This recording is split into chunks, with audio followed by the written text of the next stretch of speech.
For residents in the small Ugandan village of Chianamukaka, getting water is a burden. Some members of the community are forced to take hours out of their days to walk miles just to get water. In March 2011, students from the University of Maryland, in conjunction with Foundation for Sustainable Development and REAP, renewed efforts to alleviate poverty, traveled to Chianamukaka to build water harvesting tanks for the community members. The tanks collect rainwater, which will be used by the community members for cooking, cleaning, taking care of livestock, and bathing. This program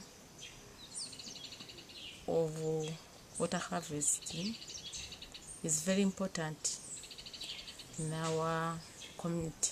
The burden of collecting water often falls on society's most vulnerable members, women and children. It is not uncommon for young, expectant mothers, along with their small children, to be forced to carry water. REAP began its initiative over 10 years ago, and in recent years has turned towards water collection units as its primary projects. To this day, the organization has constructed 35 units, 25 of which are in the village of Chianamukaka. Our interventions, we believe that to be sustainable, have to focus on the households, and we cannot develop the entire household at a go. So we look at different components of the household that we can enhance, so that after some time we are able to have a comprehensively developed household. We target a household because it's the nucleus of society.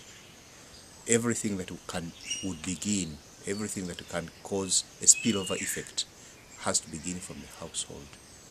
We looked at water as a critical component because it has been one of the issues that affects the education of children.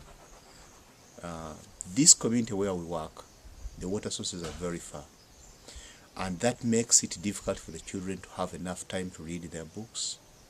So some of them drop out of school, some girls don't continue with education.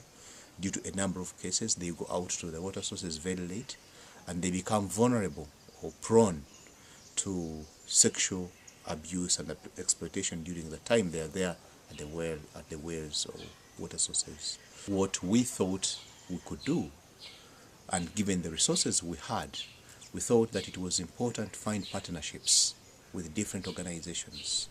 Of course, we know that financially everyone is constrained. So we've tried to think about what can we do that is low cost and self-sustaining. So we came up with an